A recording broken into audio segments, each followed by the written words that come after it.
Okie dokie guys, hello. The point of this video is to give you an indication of what is in the country now that the preliminary of that is out of the way, and you can see where I was. I'll just give you a rundown of what the 16-inch can see in the country, and it is actually it's rather spectacular, and I better make this video before I forget all the things that I saw. So let's get started. So when you go off into the country, this was a dream come true. You go into the country, you got the big scope. I'm 81 kilometers from the center. So where I normally am, it's a zenith brightness of about you could say 18.3. And where I went, 81 kilometers from the center, let me find it on the zenith brightness map. Okay, it's not the darkest skies, which I'd need to go another 81 kilometers or 100 kilometers, but it's a zenith brightness of approximately, from what I can see, about 21, or 20, yeah, around 21. You could say 22, around 21.9. And of course the best is a 22. Now I'm not sure what Bortle that translates into. If someone can tell me in the comments what Zenith translates to what Bortle, the AI hasn't been able to help me. I don't know quite how that works. Do let me know, because I'd love to know what Bortle I was in and what Bortles we have available here. You have to go far off into the country. So what did I see? Okay, so when you're deep in the countryside, what I've noticed is when the sky starts to get dark, you can tell that there's nothing around to light it up. You can tell that you're going to have a really dark night, and it's almost threatening how dark it starts to get. You start to think, oh, this is quite interesting, you know.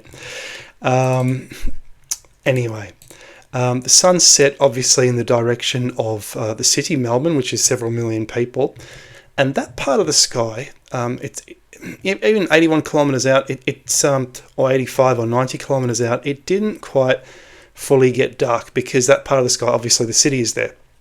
So Fornax was there. I was looking for Galaxies and Fornax. No, couldn't see them all night long, couldn't see them. Now Fornax is one of the further galaxy groups, but I did see Galaxies later on, so that was really fun. Okay, so and I was also using the Astrohopper tool, very useful as well on the scope. But one of the problems I have with it is that you have to keep realigning it. So I set the phone to 30 to not go off for 30 minutes, but even still, you still keep realigning it. And when you're using it, it brings up a bit of white screen now and then. So you're blinded for a few minutes, and then you sort of have to wait a bit. But at least it's telling you what you're looking at, which is really good. Okay, so first up, one of the first objects I looked at, Orion Nebula. Wow, better than in the city. So in the city it's good. I can see a bit of color. Some people have different eyes, they may not. I've got light eyes, maybe it can see more color. Other people, who knows. Better than this. I need to wear sunglasses when I drive, so but yeah, I saw color in the city, and wow. So what I recorded is better than the city. Looks like a dim version of what you see in the photos. Basically, you can see the wispy, strung out nebula fibers almost. You can see the wonderful color in the correct eyepiece. So I recommend a 2-inch eyepiece. Don't use the old 1.5-inch eyepieces that the scope came with for this kind of thing. You need the big 2-inch eyepieces for a scope like this. So I was actually using the old 2-inch Meade QX wide angle 26mm. It's a very old eyepiece, but the color in that is so good. It's better than the other really huge Meade eyepiece that I have, and incredible. Now one problem with a scope like this, fuzzy around the edges. And especially with this eyepiece, a wide angle like this, the stars are fuzzy around the edges, so you need the paracord corrector or whatever. I don't have one of those. Honestly, it doesn't matter, because your eye's not looking in that direction, it's looking in the middle, so it's fine. Okay, so yeah, anyway, Orion Nebula, green in the middle and pink around the rest, so very nice.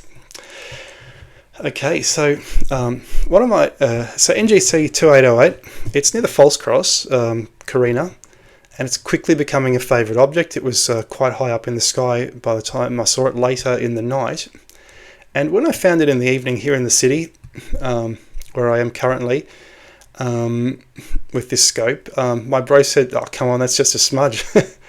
Well, here, right? Wow. In the finder, it just looks like a fuzzy star. 50mm finder, a fuzzy star, right? But in the country, when it's dark, beautiful, round, globular, wonderful at 200 times.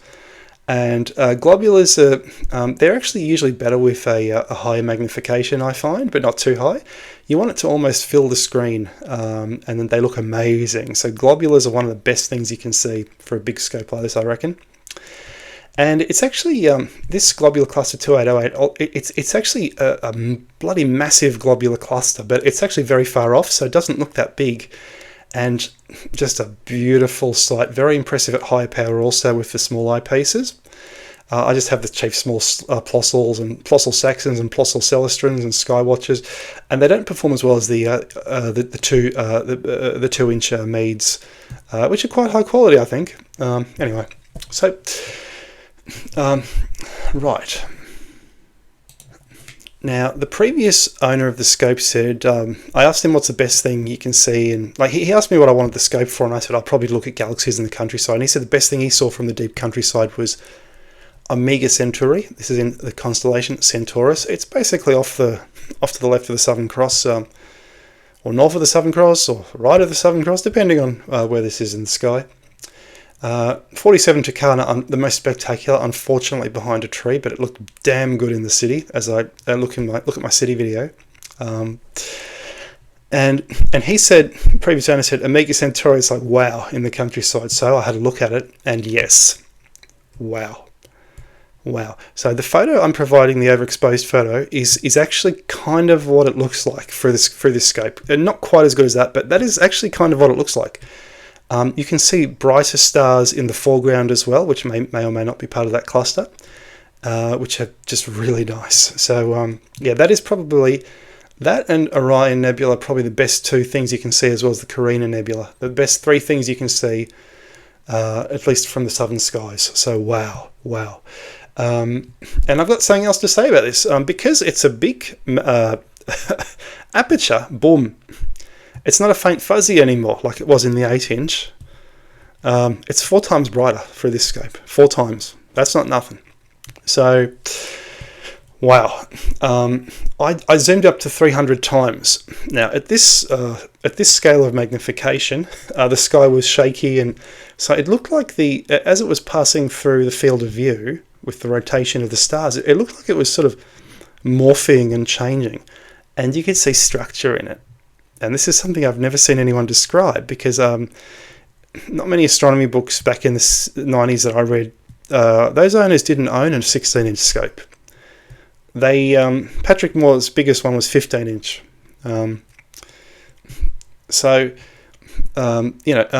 Hartung's big scope was a 12-inch. This is a 16-inch.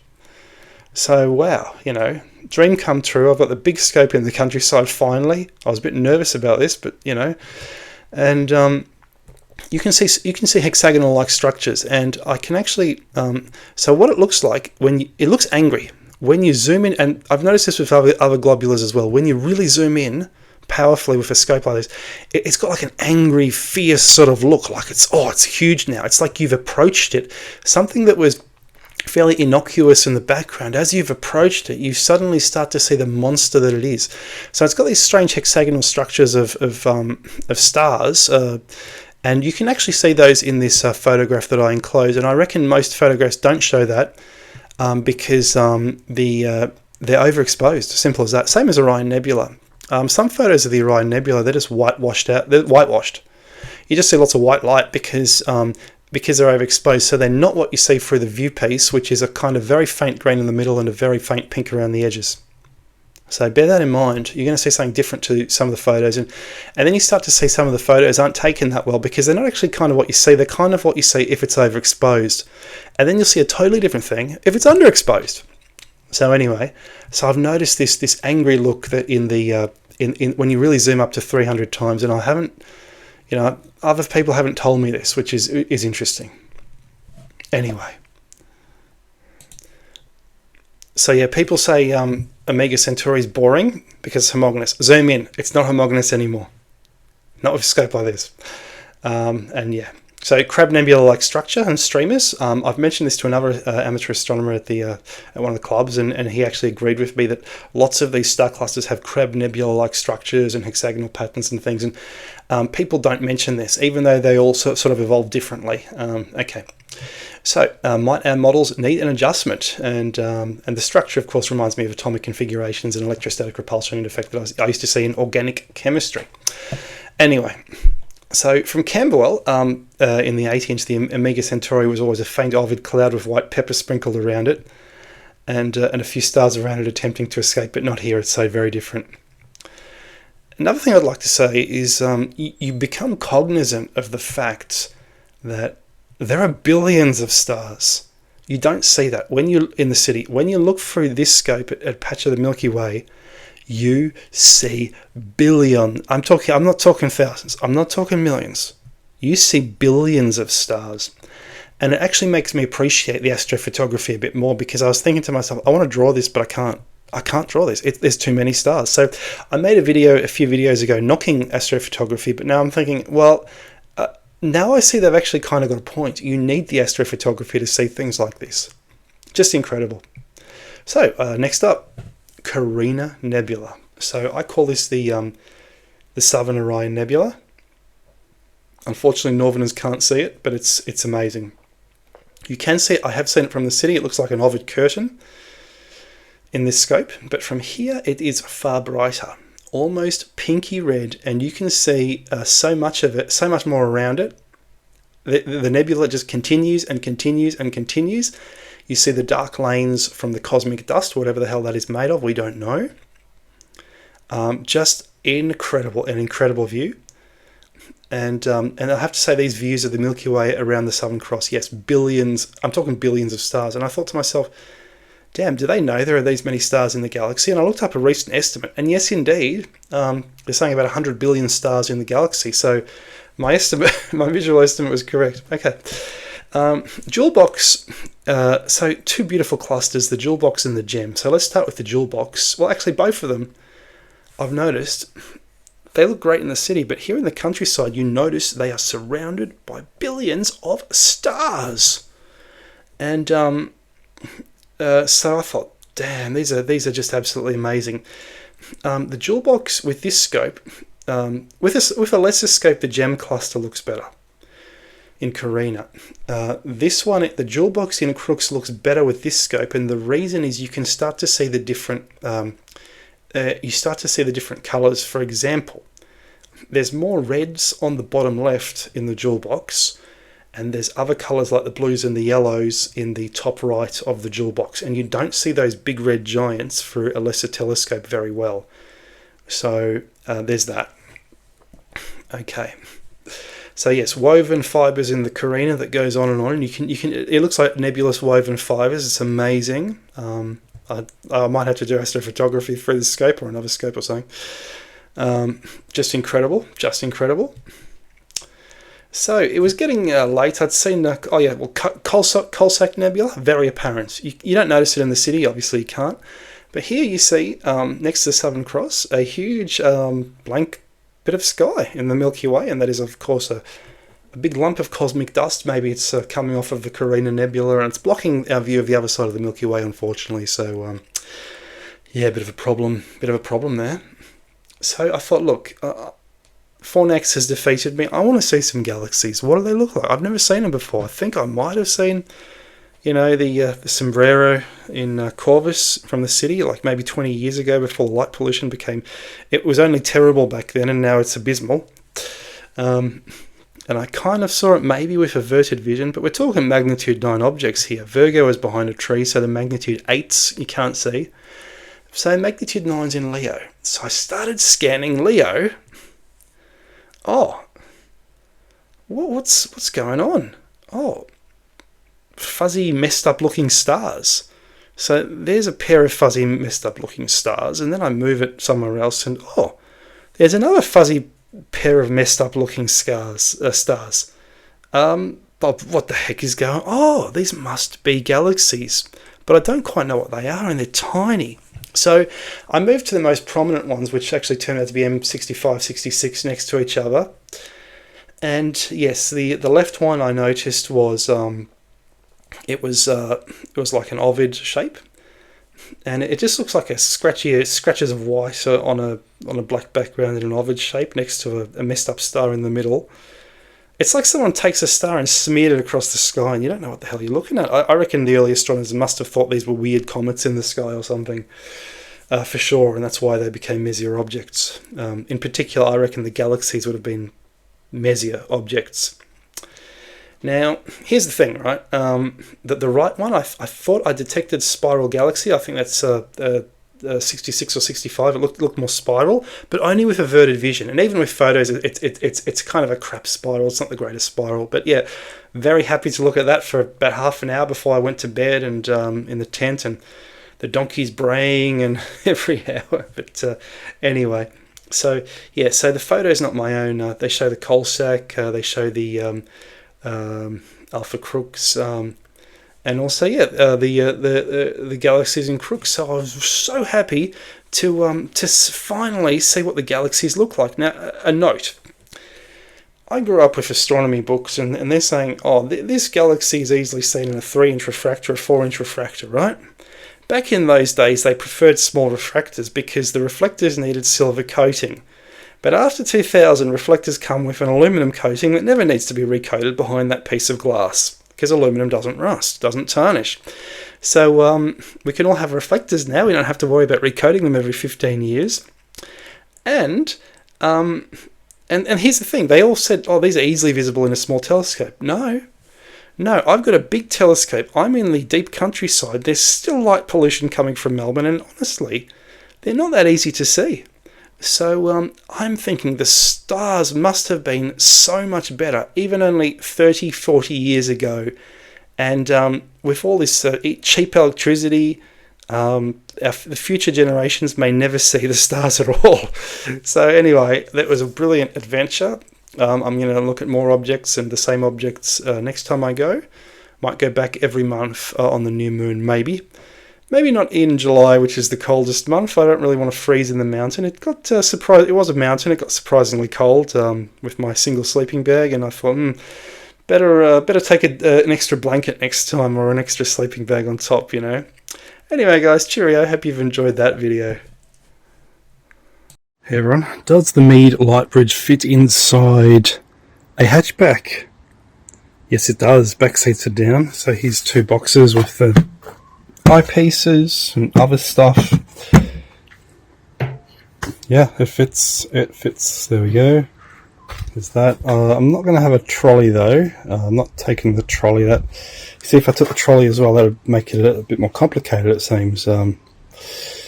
Yeah, that would make it more complicated. Could put those in the front. Yeah, yeah, it's possible though. But yeah, don't need the trolley for this particular trip. Just set it up next to the car. That's on the legs. Put it on plastic legs, so it's not on the collimation knob. So yeah, anyway, there we go. Absolutely amazing. Oh yeah, check this camping site. Always loved Warburton since I came here in the early 90s and saw these majestic mountains. Just absolutely amazing, I tell you what. Yeah. Yeah, I'm the only one here tonight, so it's good. What's over here? There's lots of donkeys around here. A few flies as well, actually, to be honest. But that's okay.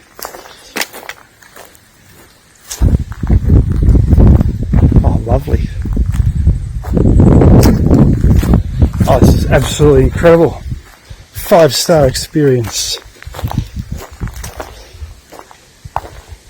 Oh, nice. That's doing the washing up.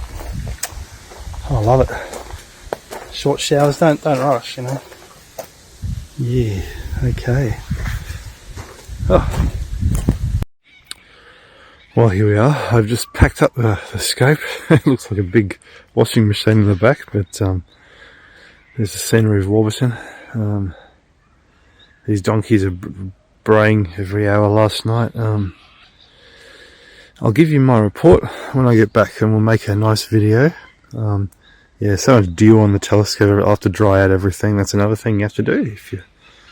I guess when you come back to the city, you got to dry out everything, and the tent will pack it up now, head it back and dry it out later. Oh yeah. See you, Warburton.